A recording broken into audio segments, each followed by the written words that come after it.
हाय viewers, मैं आज आपको मैकेनिकल सील के बारे में कुछ इंफॉर्मेशन दूंगा। ये मैकेनिकल सील 2 हॉर्स पावर की मोटर के लिए है, ठीक है, जिसमें ये इसका एक सिंगल डबल इम्पेलर इसमें होते हैं और एक इम्पेलर मैंने ये ओपन किया हुआ है और ये इसकी बैक साइड है इम्पेलर की। इसमें देख सकते हैं ये एक पूरी ग्रूव बनाई हुई है सील की फिटिंग के लिए, ठीक है। और ये इसका बैक साइड का पार्ट है सील का, जो मोटर की बॉडी में फिट होगा, ठीक है। अब आप ये देख सकते हैं इसकी दोनों जो ये बहुत फिनिश इसकी ये फेस इसका बहुत फिनिश होता है, फाइन। और आप ये दूसरी साइड भी देख सकते हैं, ये मेटल स्टोन की होती है, सिरेमिक स्टोन है तकरीबन, और ये इसके ऊपर मूव करती है, ठीक है।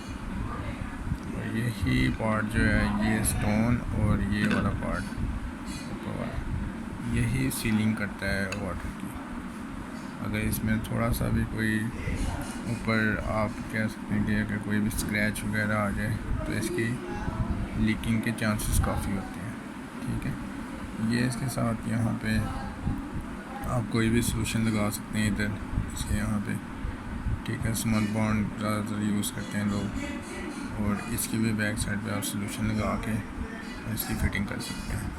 ये इम्पेलर रोटर के ऊपर टाइट होता है, और यहाँ पर ये इसकी कुछ फिटिंग करके आपको उसके बाद वीडियो और शेयर करता हूँ, ठीक है।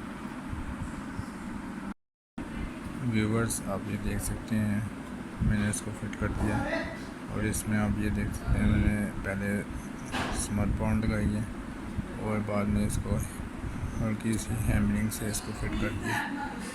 अब मैं आपको दूसरा वाला पार्ट भी दिखाता हूँ कि वो कैसे इसमें फिट करना है मोटर की बॉडी में।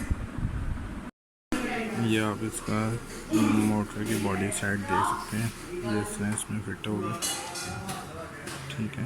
ये इसकी कॉलर बनी हुई और बैक साइड इसकी सारी रबड़ की है, और ये आप इसको इसमें फिट कर सकते हैं, ठीक है। यहाँ पे स्मार्ट बॉन्ड या कोई भी चीज़ आप लगा सकते हैं, या सिलिकॉन भी लगा सकते हैं इसके लिए, ठीक है।